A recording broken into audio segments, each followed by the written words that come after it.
나무를 보면 솔로몬이 보이고 숲을 보면 열왕기서를 쭉 다 보시면 됩니다. 그런데 솔로몬에 관해서 잠깐 생각하기 위해서 열왕기서를 쭉 보다가 열왕기서, 역대기서를 한 서너 번 쭉 다 읽어봤습니다. 이렇게 어떤 말을, 어떤 마음을 가지고 열왕기서를 쓰고 있나. 열왕기상, 열왕기하 이게 원래 한 권의 책이니까요. 열왕기서를 쓴 사람은 이스라엘의 열왕들의 역사를 그냥 쭉 다 써버린 겁니다. 그래서 열왕기서를 1장부터 열왕기하 끝장까지 계속 읽다 보면 열왕기를 쓰는 사람이 한 관점이 있습니다. 그게 뭔고 하면 사울과 다윗과 솔로몬 이후에 남북이 나누어져서 북쪽 이스라엘 여로보암부터 죽을 때까지, 남쪽 르호보암부터 죽을 때까지 왕들이 다 나오는데 열왕기의 저자는 기준이 딱 한 가지입니다. 많은 왕들을 쓰면서 하나님 보시기에 다윗과 같은 마음으로 행한 왕, 그리고 다윗의 길을 따르지 아니한 왕, 그 한 가지 기준으로 모든 열왕들에 관한 기록을 다 기록하고 있습니다. 솔로몬에 대한 기록을 할 때에 이 열왕기서의 저자의 관심은 다윗 다음에 나왔던 솔로몬이 어떻게 했는가, 솔로몬의 행적에 대한 기록보다는 딱 이 한 가지 기준으로 보고 있습니다. 다윗 이후의 모든 왕들이 하나님 보시기에 다윗처럼 살았나 아니면 다윗의 길을 따르지 아니했나 이거를 보는데요. 열왕기의 저자는 솔로몬의 통치 40년의 기간을 쭉 설명하면서 오늘 11장의 솔로몬의 통치를 이야기하면서 내린 결론이 이겁니다. 훌륭한 믿음의 아버지인 다윗에게 왕위를 이어받았던 솔로몬은 그의 마음이 아버지 다윗과 같지 않았습니다. 아버지 다윗이 전심으로 한 마음으로 하나님만 사랑하며 살았는데 많은 은혜와 축복을 받았던 솔로몬은 아버지 다윗과 같이 않았습니다. 이 결론을 내리고 있습니다. 그리고 이런 결론을 평가를 받은 왕들은 솔로몬뿐만 아니라 많은 왕들이 이런 평가를 받았습니다. 여로보암 이후에 북쪽의 왕들은 9번의 역성혁명, 9번의 쿠데타가 일어나서 왕조가 바뀌게 되는데요. 북쪽 이스라엘 가운데 다윗과 같은 삶을 살았다라는 왕은 한 사람도 없습니다. 남쪽 유다의 역사 가운데 많은 왕들이 나오는데 다윗과 같은 마음으로 살았다라고 평가받는 왕은 한 서너 명밖에 되지 않습니다. 아주 크게 칭찬받았던 왕이 요시야입니다. 그 다음에 칭찬받았던 왕이 히스기야, 여호사밧, 그리고 이 사람은 칭찬해야 되나 조금 헷갈리지만 아사왕, 그 몇몇 왕들이 다윗과 같은 길을 걸으려고 애를 썼다. 그러나 이스라엘과 유다의 많은 왕들이 다윗과 같은 길을 걷지 못했다. 그것이 열왕기의 결론입니다. 그 큰 그림을 가지고 솔로몬을 보면 솔로몬은 왜 아버지 다윗과 같은 믿음의 길을 걷지 못했을까? 열왕기서의 저자는 신명기를 인용하면서 세 가지를 항상 이야기합니다. 많은 아내를 거느렸기 때문이다. 아내로 맞이한 사람은 6명이고 왕비가 700명이고 후궁이 300명이었다. 너무 많이 둔 것 같고, 솔로몬이 병거를 많이 구입하고 말에 대해서 관심이 많았다. 병거와 마병을 많이 모았다. 수출까지 했다. 그 다음에 솔로몬이 금과 은이 너무 많았다. 그래서 이런 조건을 가지고 있으면 하나님의 말씀대로 살기가 어렵다라는 생각을 하게 됩니다. 우리도 신앙생활 할 때에 어떤 교인이 가난하게 살다가 너무 부자가 됐어요. 그 은행 현금 잔고가 1,000억 정도 있어요. 불가능한 일이지만 자우전 1,000억이 있어요. 죽을 때까지 아무리 써도 남아 있어요. 그러면 신앙생활 잘할 수 있습니까? 쉽지 않겠죠. 아내가 6이 있어요. 요즘 이래 되면 법에 걸릴 텐데. 좌우지간 너무 사랑하는 게 많아요. 하나님 말고 이 세상에 사랑하는 게 즐길 게 너무 많습니다. 가지고 놀 장난감이 너무 많습니다. 내가 좋아하는 자동차는 다 있습니다. 병거와 마병과 좋은 말을 구입했다라는 것을 우리 시절로 이야기하면 내가 원하는 모든 자동차는 다 타보는 건데요. 이렇게 즐길 것, 풍성한 것이 너무 많으면 믿음 생활하기 어렵다. 솔로몬이 실패한 것은 바로 그 이유다. 그러면 믿음 생활 잘하려면 어떻게 해야 됩니까? 물론 아내는 하나만 둬야 되고, 말이나 병거나 마병 이런 거 많이 가져도 안 되고, 돈도 너무 많으면 안 되고, 경건 생활하기에 좋은 어느 정도의 재산과 부유함만 가지고 살아야 신앙생활에 유익하다. 솔로몬을 봐라. 결국 이런 거 많이 가지다가 문제가 되지 않았냐. 그렇게 우리가 볼 수 있습니다.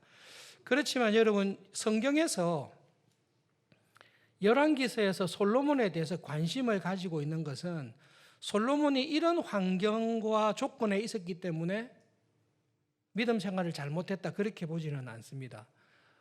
오히려 성경은 초점을 어디 두고 있는가 하면 솔로몬의 많은 재산에, 많은 아내에, 많은 마병에 초점을 두는 게 아니라 그것을 가지고 있었던 솔로몬의 마음이 문제였습니다. 솔로몬의 마음이 아버지 다윗과 같지 않았습니다. 그래서 문제의 핵심을, 그의 마음의 중심을 딱 지적하고 있습니다. 여러분, 솔로몬이 아내를 많이 뒀습니다. 다윗의 아내가 몇 명인지 아십니까? 다윗이 아내 한 사람만 뒀겠습니까? 사울의 딸 미갈과 결혼했지요. 그리고 성경을 아시는 분들은 기억하겠지만 나발의 아내였던 아비가일하고도 결혼했습니다. 다윗이 생전에 결혼했던 아내가 8명입니다. 죽기 전에 아비삭이라는 처녀를 또 아내로 맞이했는데 아비삭까지 치면 아내가 9명입니다. 다윗이 아내가 8명이었기 때문에 솔로몬보다 더 타락하거나 하나님을 중심으로 모시지 않는 삶을 살았습니까? 그렇지 않습니다. 다윗은 아내가 8이나 9이나 있었는데도 다윗은 그 아내가 많은 상황 속에서도 하나님을 중심으로 섬기며 살았던 것을 기록하고 있습니다. 솔로몬이 정략 결혼을 많이 했습니다. 다윗도 정략 결혼을 했습니다. 사울 왕에게 쫓겨갈 때에 나발 사건, 나발이 죽고 난 다음에 다윗은 아비가일과 결혼합니다. 사랑해서 결혼한 게 아니라 살아남기 위해서 유다 지파의 정치적인 지원과 경제적인 후원을 받기 위해서 전략적으로 아비가일과 결혼한 것이 분명합니다. 다윗이 세 번째 아내가 아비가일인데요. 네 번째 맞이한 아내가 마아가라는 이름입니다. 이 마아가라는 아내는 거술 왕 달메의 딸입니다. 이방의 왕의 딸과 결혼했습니다. 분명히 그 정략적으로 결혼한 것입니다. 그리고 이 마아가를 통해 낳은 아들이 압살롬입니다.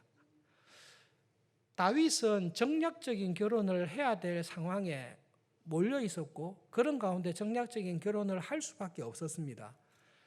하나님께서 그 상황을 아시고 칭찬을 하시지는 않으셨지만 굳이 그것을 가지고 다윗에게 책망하는 것도 하나님께서는 그냥 침묵하십니다.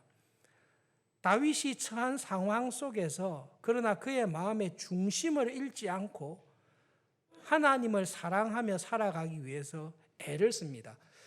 여러분, 하나님께서 다윗을 이뻐하시고 내 마음에 합하다라고 한 것은 다윗이 죄를 안 지었기 때문이 아닙니다.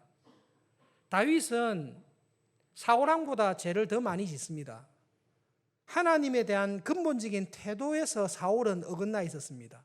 그러나 사울은 다윗처럼 자기의 충성된 신하를 모살로 죽이든지 충성된 신하의 아내를 간음해서 빼앗아 오든지 사울왕은 그렇게 부도덕하게 움직이지는 않습니다.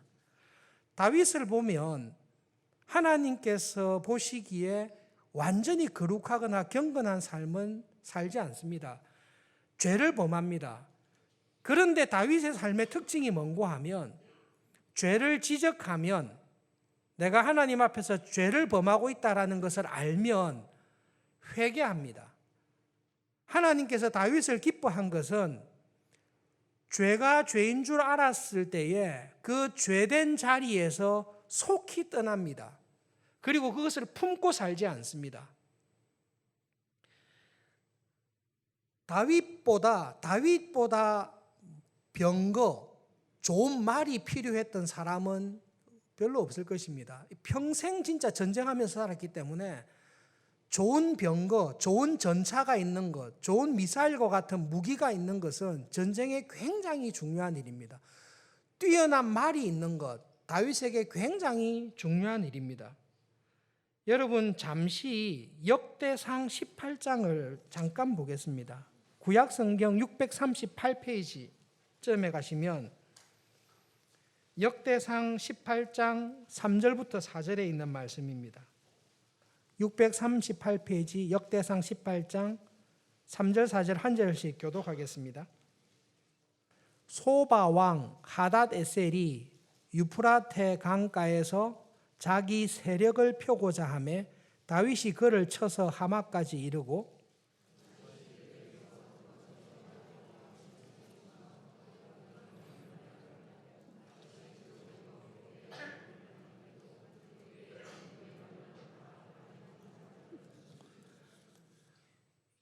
아주 인상적인 기록을 하고 있습니다.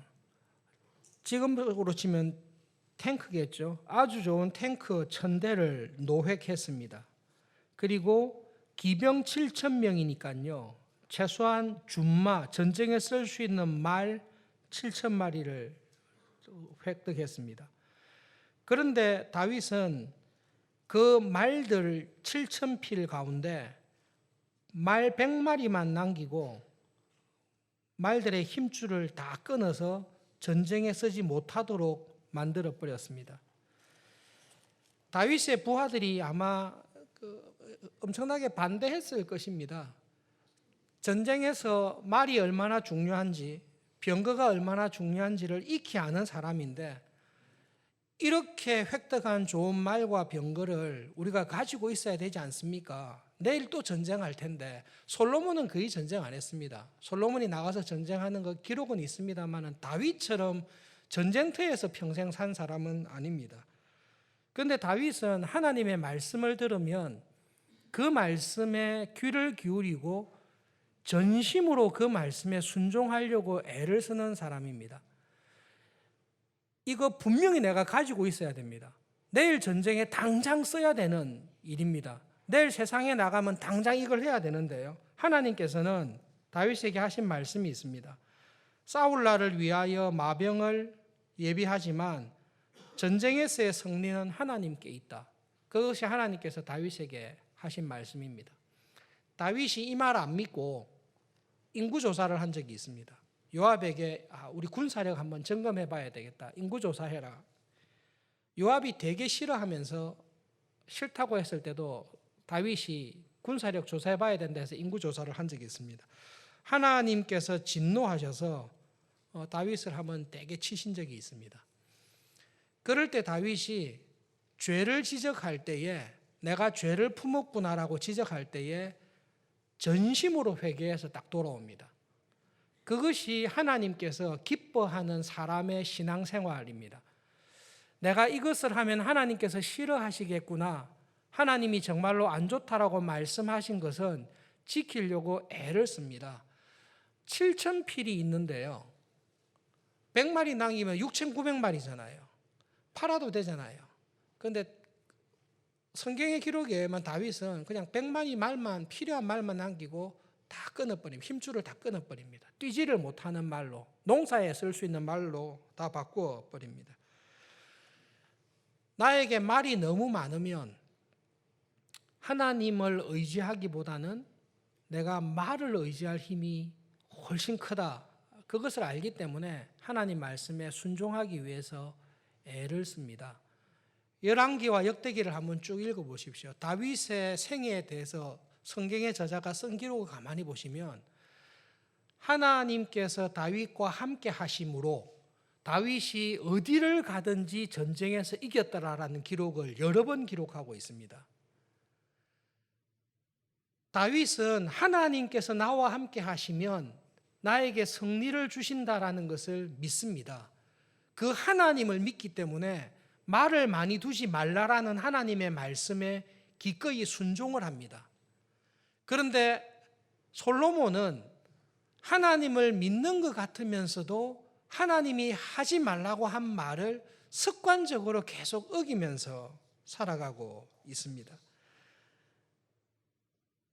솔로몬이 금이 너무 많아서 죄를 범했다라고 기록하고 있습니다. 다윗은 금이 없었습니까? 열왕기서, 역대기서를 쭉 읽어보시면서 성전 건축을 위해 다윗이 모았던 금과 은과 놋과 백향목과 준비한 것들을 한번 보십시오. 물론 솔로몬이 훨씬 큰 부를 누렸지만 다윗이 가난하게 산 사람은 절대 아닙니다. 아마 제가 볼 때는 성전 지성소 지을 때는 다윗이 준비한 금으로 넉넉했던 것 같고, 기록에 의하면 다윗이 준비한 은과 금과 모든 것을 다 쓰고 남아서 성전 옆에 창고에 남은 물건들을 보관할 정도로 다윗이 하나님의 은혜를 받았습니다. 금이 많기 때문에, 내가 가진 것이 많기 때문에, 부유하기 때문에 하나님을 떠나는 것 아닙니다. 열왕기서의 저자가 솔로몬의 쭉 에서 기록하면서 어디에 초점을 두는가 하면, 솔로몬이 아내가 많고 마병이 많고 금과 은이 많아서 하나님을 떠났습니다, 이렇게 기록하지 않습니다. 솔로몬의 마음이 하나님을 떠났습니다, 그렇게 기록하고 있습니다. 여기서 우리가 주목할 것이 있습니다. 솔로몬의 마음이 다윗과 같지 않았습니다. 하나님을 떠났습니다. 어떻게 떠났습니까? 솔로몬이 보여준 하나님을 떠난 마음이 이스라엘 모든 역사에 우리들의 교인들의 신앙생활에 하나님을 떠나는 전형적인 모습을 보여주고 있습니다. 솔로몬이 하나님을 떠났을 때에 성전을 파괴하고 성전을 닫고 우상을 섬기러 갔습니까? 솔로몬은 죽는 날까지 예루살렘 성전에서 제사를 드렸을 것입니다. 1년에 3번씩 제사를 드리고 밤낮으로 하나님께 번제를 드리는 일을 계속했을 것입니다. 솔로몬은 그 일을 계속합니다. 그런데 솔로몬이 그 일과 함께 무슨 일을 하는가 하면 우상을 섬기는 일을 허락해 줍니다. 궁금한 부분입니다. 솔로몬이 몰렉이나 그모스나 바알이나 아스타롯을 섬기는 일을 솔로몬이 가서 직접 산당에 가서 제사를 했을까? 그건 알 수는 없어요. 그런데 한 가지 분명한 게 있는데, 자기의 아내들, 이스라엘 사람이 아닌 이방신을 믿는 자기의 아내들을 위해서 아내들이 섬기는 우상을 섬기기 위한 산당은, 우상의 신전은 솔로몬이 지어줬습니다. 솔로몬이 하나님을 완전히 버리고 우상에게 갔습니까? 아니면 하나님도 섬기면서 우상을 섬기는 아내들을 위해 우상의 산당을 짓고 그 산당에서 제사하는 것을 허락해 주었습니까? 라고 할 때에 솔로몬은 아내들을 위해 산당을 지어 주었다라고 기록하고 있습니다. 여러분, 한 가지 주목해야 될 본문이 있는데요. 11장 7절입니다. 모압에 가증한 그모스를 위해서 예루살렘 앞산에 산당을 지었습니다. 암몬 자손의 가증한 몰록을 위하여 그와 같이 했습니다. 그모스를 위해서 우상의 신전을 세웠는데 어디에 세웠습니까? 예루살렘 앞산에 세웠습니다. 예루살렘 앞산이 어떤 산인지 아십니까? 예수님께서 십자가에 돌아가시기 전에 그 산에 가서 기도하시는데요. 그 산이 감람산입니다. 올리브 산이라고 하는데요. 이 감람산에 남쪽 정상의 그모스를 위한 우상의 신전을 세웠습니다. 예루살렘에는 뭐가 서 있죠? 하나님을 예배하는 하나님의 임재를 나타내는 성전이 있습니다. 이 성전이 바로 보이는 예루살렘 앞산에다가 감람산 남쪽 정상에다가 우상을 섬기는 신전을 이렇게 딱 세워놨습니다. 이게 솔로몬이 한 일입니다. 이스라엘이 왜 망하죠? 유다가 왜 망하죠? 우상 숭배 때문에 망합니다. 여러분, 열왕기서를 쓰고 있는 이 열왕기서의 저자가 다윗 이후에 이스라엘 역사를 쭉 쓰면서 이스라엘이 망한 이유는 우상 숭배 때문이다. 그런데 이스라엘이 범한 우상 숭배의 특징이 뭔고 하면 하나님을 다 버리고 우상으로 간 것이 아니라 하나님과 우상을 겸하여 섬긴 것이다. 하나님만 오로지 섬기는 전심으로 하나님을 섬기는 게 아니라 한편으로는 주일날 와서 예배드리고 하나님을 섬기지만 실제 생활 가운데서는 하나님을 버리고 세상의 원리, 세상의 형통을 따라 추구하려는 우상을 추구하려는 혼합주의적인 이 우상 숭배 때문에 이스라엘이 망한 것이다. 열왕기서를 여러분 한번 집에 가셔서 읽어보십시오. 읽어보시면 모든 왕들이 이 혼합주의적 우상 숭배로 갑니다. 그런데 이 우상 숭배로 나라가 망하는 것을 깨닫고 하나님 앞에서 우상 숭배를 완전히 없애서 회개하기 위해서 마지막 최선을 다해서 발부둥 친 왕이 있는데 그 왕이 8살 때 왕위에 오른 요시야입니다.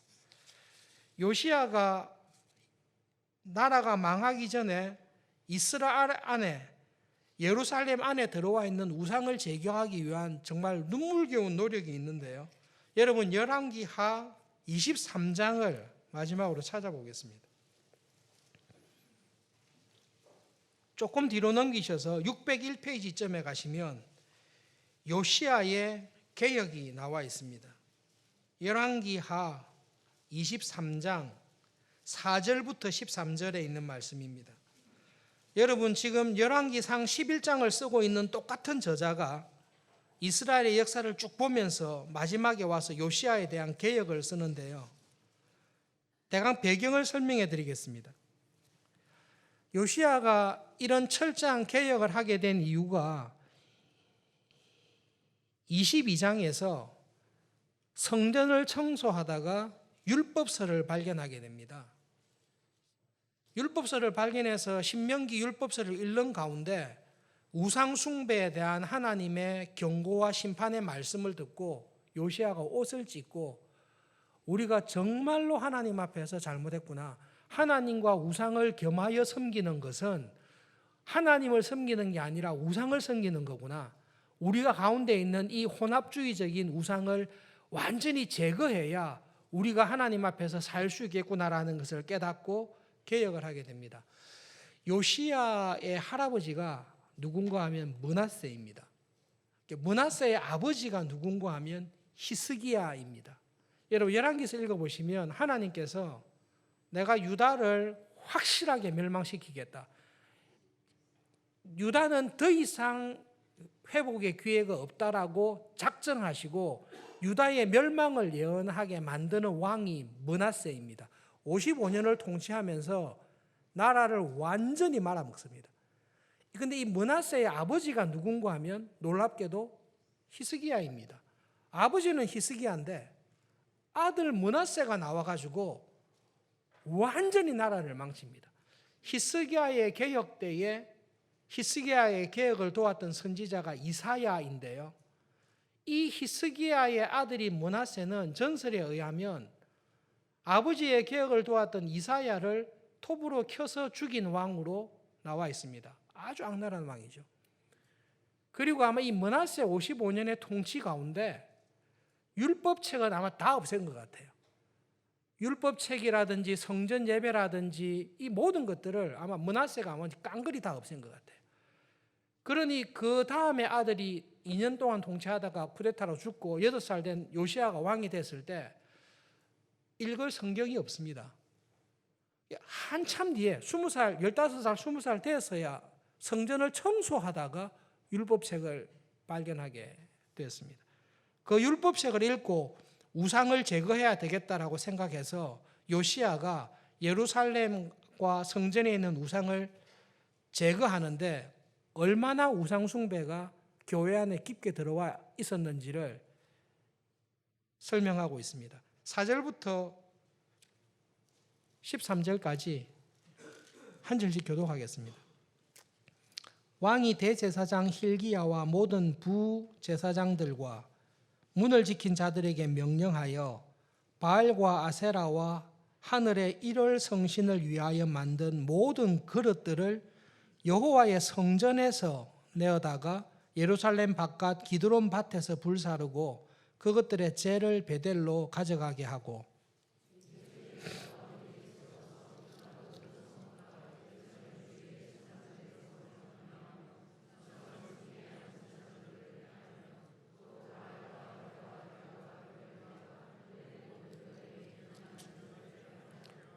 또 여호와의 성전에서 아세라상을 내어다가 예루살렘 바깥 기드론 시내로 가져다 거기에서 불사르고 빻아서 가루를 만들어 그 가루를 평민의 묘지에 뿌리고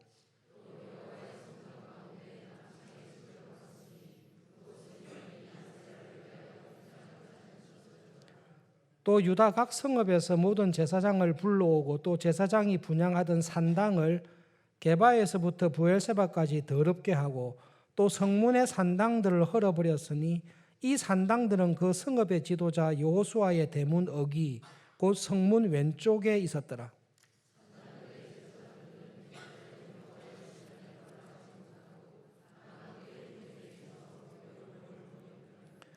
왕이 또 흰놈의 아들 골짜기에 도벳을 더럽게 하여 어떤 사람도 몰록에게 드리기 위하여 자기의 자녀를 불로 지나가지 못하게 하고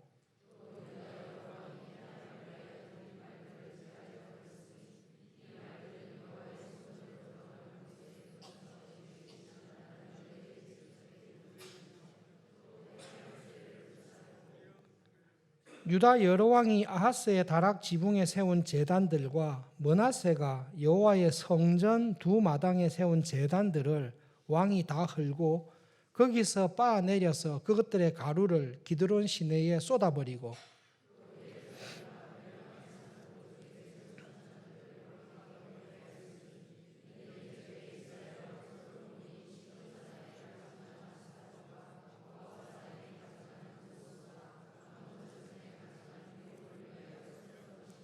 14절 함께 읽겠습니다. 왕이 또 석상들을 깨뜨리며 아세라 목상들을 찍고 사람의 해골로 그곳에 채웠더라. 여러분, 요시야 시대 때 살아남기 위해서 발버둥을 칩니다. 그런데 요시야가 개혁하기 위해서 이렇게 우상들을 제거하는데요. 이 우상이 개인의 가정이나 집이나 산당에 있을 뿐만 아니라 하나님의 성전이 있는 성전 안에도 다 들어와 있습니다. 남창까지 성전 안에 들어와 있습니다. 이 하나님과 우상을 겸하여 섬기는, 오로지 하나님만 섬기는 게 아니라 주일에는 하나님을 섬기고 평소에는 내가 원하는 신을 섬기는 이 혼합주의적인 신앙 태도가 철저하게 깊게 들어와 있어서 요시야가 개혁을 한다 하더라도 외형적인 개혁은 가능하지만 내적인 개혁이 불가능한 지경까지 빠져 있습니다. 그런데 오늘 솔로몬의 신앙생활과 관련해서 주목해야 될 부분이 열왕기하 23장 13절에 있습니다. 예루살렘 앞 멸망의 산, 이렇게 오른쪽에 세운 산당들이 있습니다. 감람산 위에 세운 산당인데요. 이 산당들을 요시야가 더럽게 하고 회파했습니다. 그런데 이 산당들은 이스라엘 왕 솔로몬이 세워놓았던 것입니다. 이게 열왕기상 11장에 있는 내용입니다. 솔로몬이 자기가 그모스를 섬기기 위해서 세운 것은 아닐 것입니다. 분명히 그모스를 섬기는 자기 아내를 위해서 세워놓았을 것입니다. 그런데 이게 솔로몬이 세웠거든요. 건물을 워낙 잘 짓는 왕이니까 아마 잘 지었겠죠. 솔로몬이 이 산당을 세워놓으니까 아무도 손을 안 댔어요. 망할 때까지 손을 안 댔어요. 망할 수밖에 없는 처지에 왔을 때 그때서야 요시야가 솔로몬이 세웠지만 이 산당을 없애버립니다.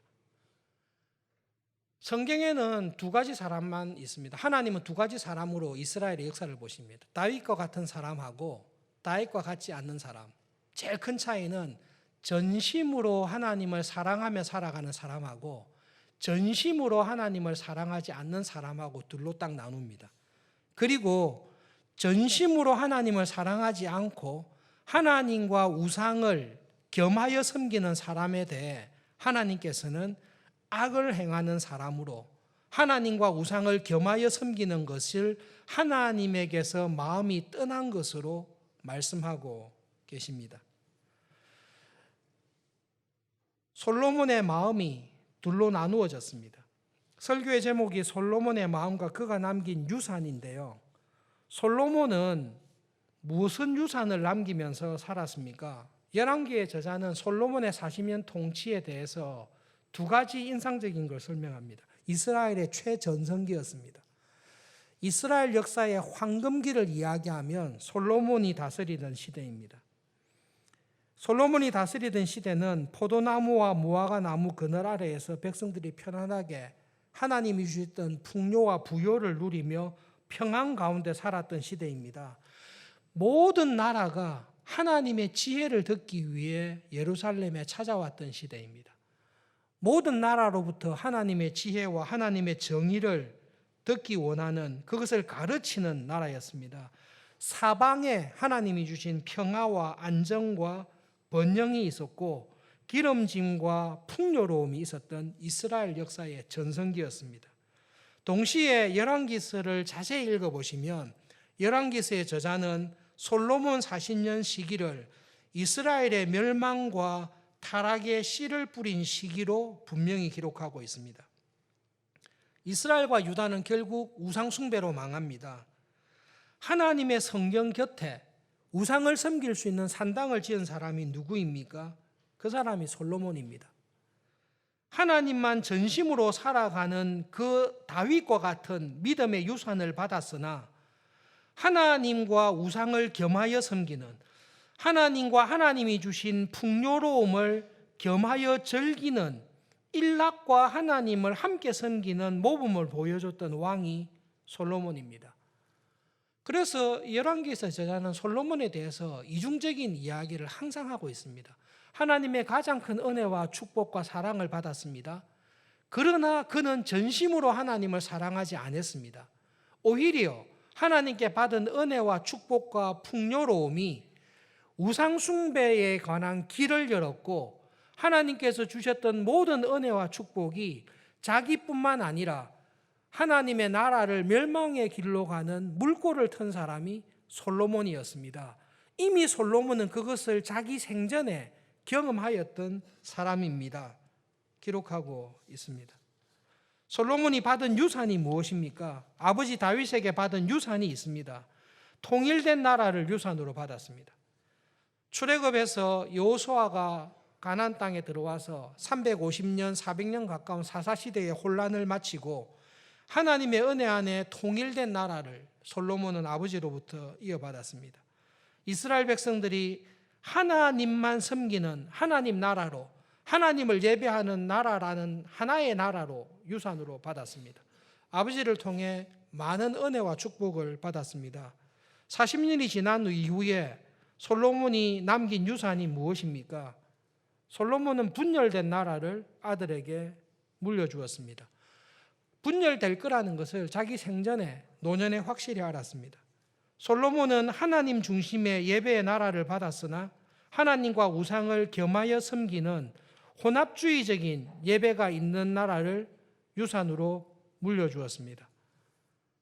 평화와 정의가 있는 하나님의 지혜가 있는 나라를 받았으나 솔로몬은 내랑과 욕심과 전쟁으로 남북이 싸우는 그런 나라를 물려주게 되었습니다. 말씀을 보면서 솔로몬의 삶을 한 달 정도 살펴보면서 하나님께 여러분 내가 받은 것이 무엇이 있습니까? 내가 하나님께 받은 것이 분명히 있습니다. 그리고 내가 받은 은혜에 합당하게 이때까지 무엇을 남기면서 살아왔습니까? 그것을 한번 꼭 돌아볼 수 있기를 바랍니다. 솔로몬을 보면서 우리가 이렇게 할 수 있습니다. 그래도 솔로몬은 성전을 지었잖아요. 그래도 솔로몬은 성전을 지었지 않습니까? 정금으로 하나님의 영광의 임재가 가득한 화려하고 아름답고 정말로 멋있는 성전을 솔로몬이 지었지 않습니까? 솔직히 자기가 지었습니까? 우리 진짜로 객관적으로 이야기해 봅시다. 솔로몬이 성전 지을 때 자기가 지었습니까? 그 지을 재료들을 아버지가 다 준비해 준 거 아닙니까? 성전 건축에 관한 기록을 읽어보시면 지성소를 사면을 금으로 다 바르고 성전의 벽들을 금으로 다 치장하고 난 다음에 다윗이 준비하고 남은 금과 은과 귀중한 것들을 성전 창고에 보관해 두었다라는 기록이 있습니다. 다윗이 준비한 양을 봐도 70평 정도 되는 성전은 다 짓고도 남습니다. 정말로 성전을 솔로몬이 지었습니까? 솔로몬이 자기 힘으로 자기 지혜로 지었습니까? 성전을 어떻게 지어야 된다, 성전을 짓는 식양을 누구한테 다 알려주고 누가 다 보여주죠?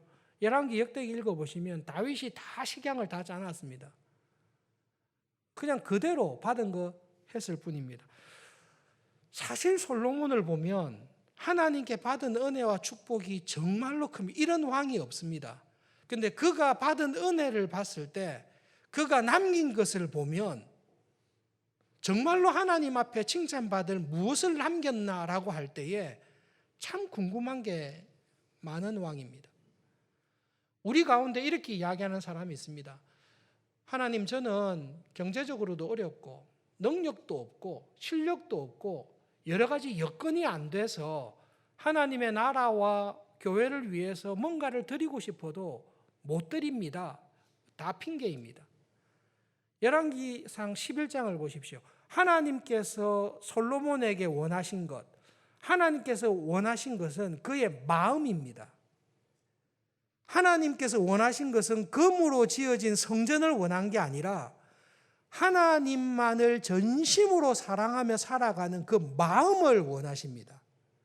하나님은 지금도 나에게 원하시는 게 있는데 교회를 부흥시켜라, 세상에서 성공해라, 세상에서 큰 인물이 되어서 하나님의 이름을 날려라. 그거는 거의 유교적인 생각이고 우리 생각이고요. 하나님이 제일 원하시는 거는 내가 어떤 상황에, 어떤 처지에, 어떤 능력과 환경에 있다 할지라도 하나님을 전심으로 사랑하며 살아가는 사람을 하나님은 정말로 찾으시고 기뻐하십니다. 여러분, 그것을 놓치시면 절대로 안 됩니다. 하나님께서 나에게 원하시는 것은 하나님을 전심으로 사랑하는 것입니다. 여러분, 만약에 아내에게 매일 외식을 하고 아내가 좋아하는 모든 명품을 다 사주고 아내가 원하면 최고급의 요리를 줘요. 그런데 매일 나가서 바람 피워요. 오늘은 A라는 여자 만나서 바람 피고 다음 달에는 B라는 여자 만나서 바람 피고 그 대신 아내한테는 원하는 거 물건을 다 줘요. 그럼 아내가 기뻐해요?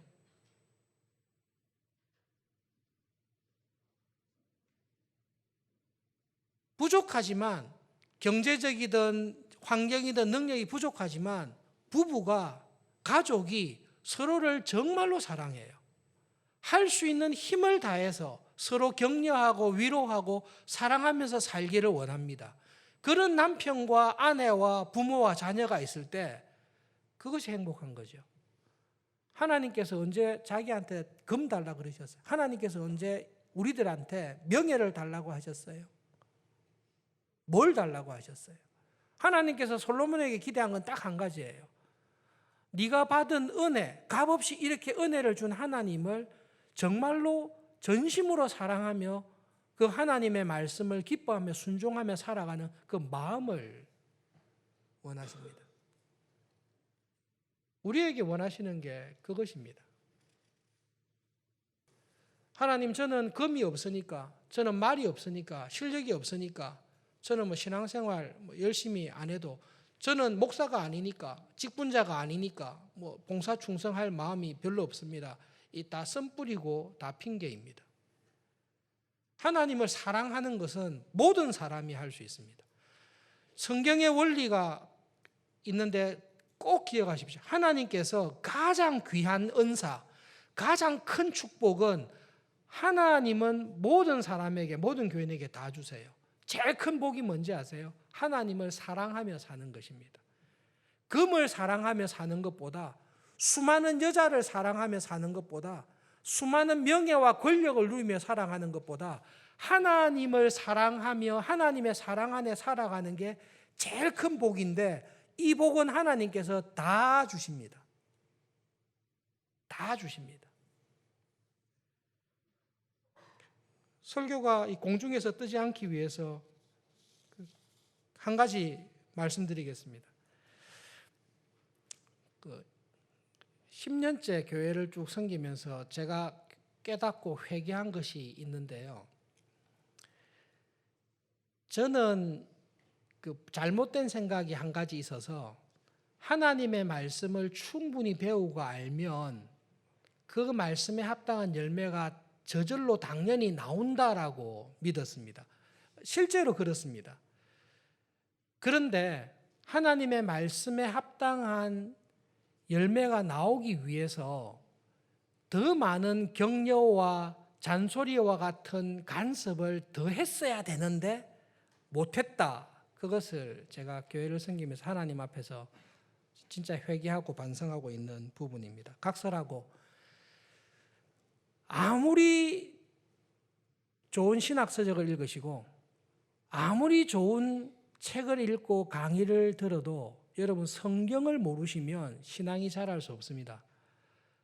신학대학원의 신학생들이 성경을 몰라요. 교수님들의 수업을 3년간 듣고 졸업해요. 그러면 신학적 지식은 알지만 신앙이 자라기는 어렵습니다. 기도에 대해 교리문답을 배우고 신학을 배우더라도 실제로 골방에 들어가 기도하지 않으면 하나님의 은혜를 따라 살기가, 여러분, 그건 불가능합니다. 어리석음인데 다 될 줄 알았어요. 다 잘할 거라고 생각했어요. 근데 저를 포함해서 우리가 다 약해요. 기본적인 하나님의 은혜 안에 거하는 것, 하나님의 말씀을 읽고 기도하고 하나님의 복음을 전하고 교인들 간에 서로 돌아보는 일, 그 일을, 그 베이직하고 기본적인 기초적인 일을 잘 할 때에 우리 교회가, 내가, 우리 가정이 살 수 있습니다. 여러분, 아침에 일어나서 습관적으로 말씀을 읽으시고 기도 생활에 열심을 내십시오. 시력이 안 좋아서, 몸이 안 좋아서, 학점 때문에, 수업 때문에, 청년으로서 고달파서 바쁩니다. 전부 다 핑계입니다. 전부 다 핑계입니다. 왜냐하면 그렇게 똑같은 상황에 있으면서도 하루를 시작하기 전에, 수업 가기 전에, 직장에서 일하기 전에 골방에 들어가 기도하고 말씀 읽고 순종하며 사는 다윗과 같은 사람이 있습니다. 무엇이 문제인가 하면 전심으로 하나님을 사랑하지 않는 마음이 문제이지 환경이 문제가 아닙니다. 솔로몬이 환경 탓할 거 아닙니다. 여러분, 진솔하게 내일부터 일주일간 특별 새벽기도 하는데, 만약에 내일부터 일주일간 다 참석하는 사람은 제가 100만 원씩 주겠습니다, 이렇게 하면 여러분 오실 겁니까? 안 오실 겁니까? 오죠. 1000만 원을 올릴까요? 오죠. 왜냐하면 내 마음이 거기 가 있어요. 내 마음이 거기 가 있어요. 저라도 오죠. 아예 교회에서 잘 거예요. 오죠. 다윗의 마음이 하나님을 전심으로 사랑해요. 마음이 거기에 가 있으니까 이 사람이 말의 힘줄을 자르는 겁니다. 그게 하나님께서 찾으시는 사람입니다. 확인을 했습니다. 대학생들 기말고사 다 끝났다라는 것을 확인했습니다. 청년들 힘드시죠? 결혼하면 더 힘들어요. 기대를 하세요. 결혼하면 지금보다 더 힘들 거를 기대하세요. 유아 세례 받았죠. 좋은 것 같지요. 애 나오면 원수가 집안에 있다는 게 이해가 돼요. 쉽지 않아요. 그런데 마음이 어디에 있어요? 내 마음이 전심으로 하나님께 가 있으면 거기에서도 하나님을 사랑하기 위해서 애를 쓰게 돼 있습니다. 그런데 솔로몬과 같은 사람은 핑계를 대요. 하나님, 말이 너무 많아요. 이 말도 좀 봐야 돼요. 마구간을 때려줘야 돼요. 마음이 나누어져요. 다윗은 내 마음을 하나님께서 멀어지게 할 것을 힘줄을 잘라버리는 사람이에요. 내가 이렇게 하면 안 되겠구나. 이거 잘라버리는 사람이에요. 그게 하나님을 사랑하는 사람입니다. 올 초에 특별 새벽 기도회 할 때 대학생 청년부 대학부 특송할 때 하룻밤 여기 교회에서 자고 와서 청년부보다 많이 나온 적이 있죠. 일주일 내내 자도 괜찮아요. 관리위원회 이야기해서 여러분 젊은 시절의 습관이 평생 갈 수 있습니다. 근데 한 가지 분명하게 부탁드리고 싶은 게 있습니다. 서울중앙교회 교인으로 살아가는 동안 다른 거는 못해도 1년에 3주일은 무조건 새벽에 나와서 기도한다. 목사님에게 잘 보이려고 하는 것이 아니다. 시력이 안 좋아서 여러분 얼굴 잘 모릅니다. 새벽에는 더 정신이 없기 때문에 모릅니다. 근데 여러분 마음에 하나님 이게 저의 경건의 훈련으로 생각하겠습니다. 다른 날은 몰라도 내가 하나님을 전심으로 찾으며 일주일을 보내는 이 경건의 훈련은 제가 해보겠습니다. 그런 선한 열심을 가지고 하나님을 가까이 하면서 살아가실 수 있기를 바랍니다. 결론적으로 여러분 꼭 부탁드리고 싶은 게 있습니다.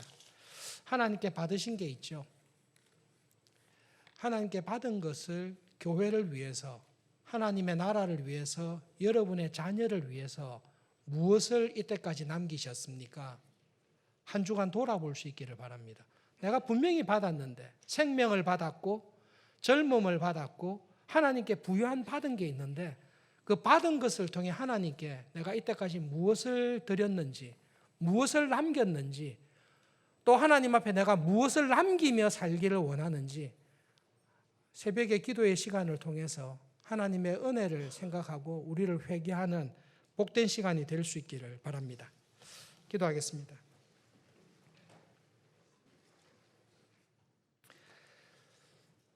하나님께서는 정금으로 지은 화려한 집을 원하시는 것이 아니라 전심으로 하나님을 사랑하며 믿음으로 살아가는 그 마음을 기뻐하시고 찾으시고 그런 마음을 가지고 살아가는 하나님의 자녀에게 더 큰 은혜를 베푸시기를 기뻐하시는 하나님이신 것을 다시금 기억하며 감사합니다.